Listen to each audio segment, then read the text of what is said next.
గాంధీ నిన్న ఉదయం రాహుల్ గాంధీ గారు అక్కడ మాట్లాడిండు. నార్త్ ఈస్టర్న్ స్టేట్స్ లో బస్సు యాత్రలో మాట్లాడిండు. ఈ దేశం ఇద్దరు వ్యక్తుల చేతుల్లో ఉన్నది. అదానీ అంబానీ చేతుల్లో ఈ దేశం ఉన్నది. ఈ రెండు వ్యక్తుల చేతుల్లో 500 కంపెనీలు ఉన్నాయి. అదానీ అవినీతి వెనుక ప్రధాని ఉన్నాడు అని అక్కడనేమో రాహుల్ గాంధీ మాట్లాడతాడు.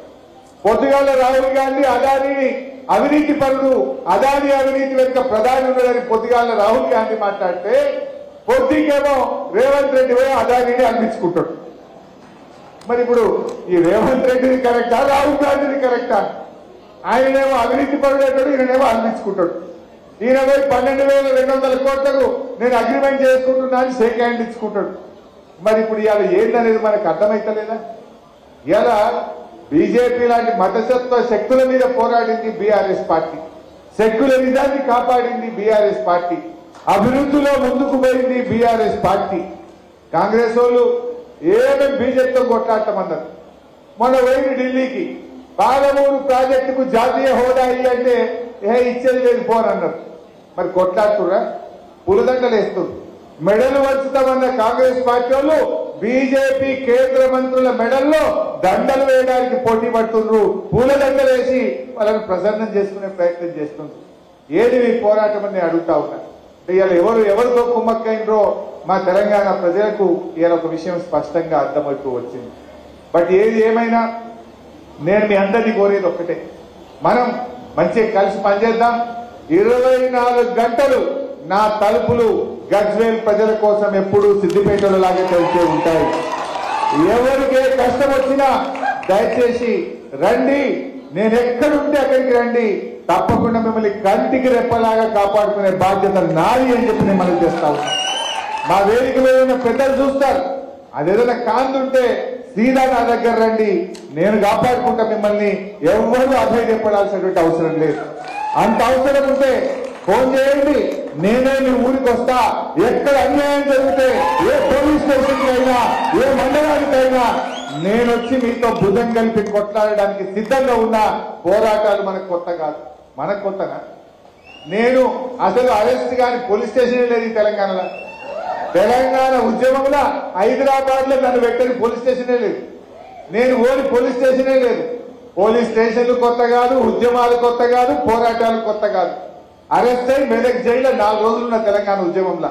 వీడికి భయపడే పార్టీ కాదు బీఆర్ఎస్ పార్టీ. నేనుంటా, మీరు ధైర్యంగా ఉండండి, అన్నిటికీ మీకు అండగా ఉంటాం. ఎవరు అధైర్యపడాల్సినటువంటి అవసరం లేదని చెప్పి మా ఉద్యమకారులకు, మా తమ్ముళ్లకు నేను మనవి చేస్తా ఉన్నా. ఈరోజు అభివృద్ధి కొనసాగాలి. ఇలా గజ్వేల్లో కేసీఆర్ గారు మంజూరు చేసిన ఎస్డిఎఫ్ పనులను, పంచాయతీరాజ్ పనులను, R&B పనులను ఇలా వీళ్ళు ఆగబట్టిండ్రు. ఎవడన్నా కొత్త గవర్నమెంట్ వస్తే ఇంక ఎక్కువ పనులు లేవాలి, ఎక్కువ పైసలు లేవాలి, ఇంకా బాగా పనిచేసి ప్రజల ప్రేమ పొందాలి. కానీ ఇలా కేసీఆర్ గారు ఇచ్చిన పైసల్ని వాపస్ తీసుకుపోయే ప్రయత్నం చేస్తున్నారు. కేసీఆర్ గారు మంజూరు చేసిన పనులను ఇలా ఆపేస్తా ఉన్నది కాంగ్రెస్ పార్టీ.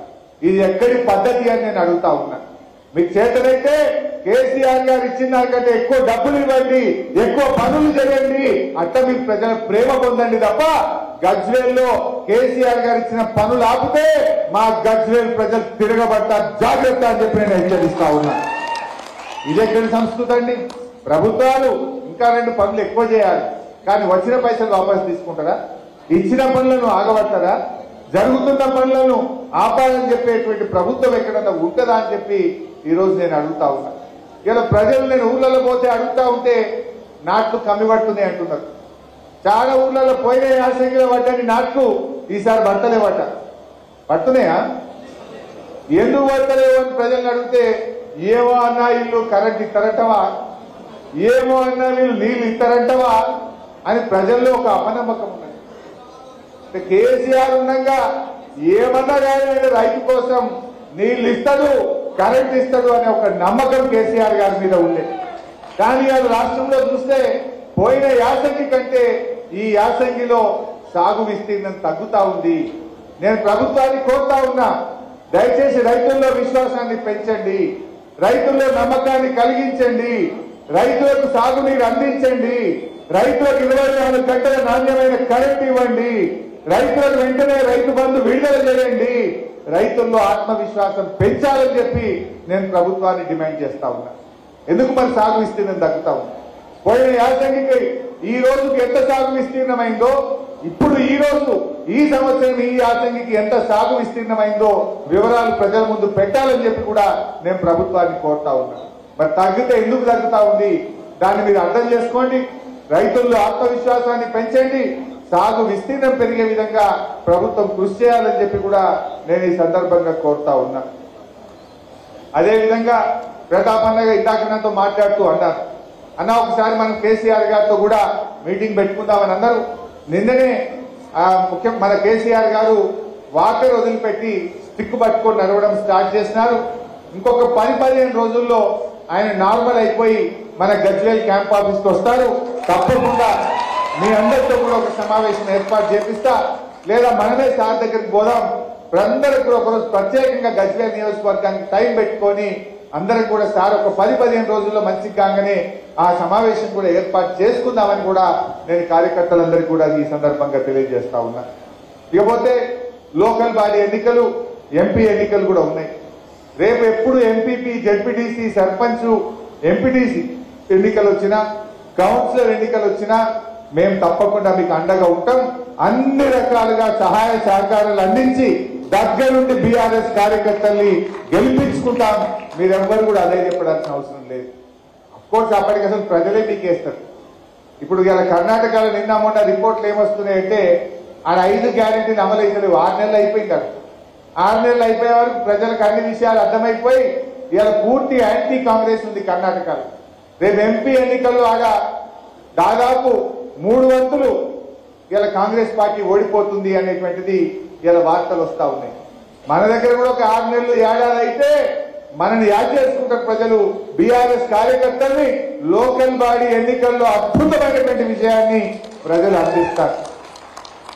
ఇప్పుడు ఏంటంటే వాళ్ళకి కొద్ది రోజులు టైం ఉంది కదా, ఇంకా 100 రోజులు కాలే కదా, ఇంకా జర టైం ఉంది కదా, జర టైం देखेंगे అన్నట్టు నడుస్తుంది. बाद में क्या बोलते, 100 दिन के बाद क्या बोलते, कुछ नहीं बोल सकते, लोग उनके पीछे पड़ जाते. సో ఆ రోజులు ఎక్కువ రోజులు లేవు.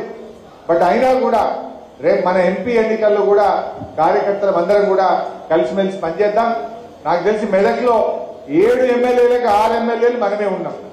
అద్భుతమైన విజయాన్ని మనం సాధిస్తాం. ఆ మెదక్ కూడా అంత 9-10 వేలలోనే పోయింది. నాకు తెలిసి మన బ్రహ్మాండమైనటువంటి మెజార్టీతో మన మెదక్ ఎంపీ స్థానాన్ని ఖచ్చితంగా మనం గెలిపించుకుందాం, నిలబెట్టుకుందామని కూడా నేను కార్యకర్తలందరినీ కూడా కోరుతా ఉన్నా. అదేవిధంగా మల్లన్న సాగర్ నుంచి, కొండపోచమ్మ సాగర్ నుంచి నీళ్లు ఇవ్వాలి. పోయినసారి మా బూరుగుపల్లెలో గట్టిగా సీటు కొడితే అది గేట్ లావట్యం, అవునా కాదా?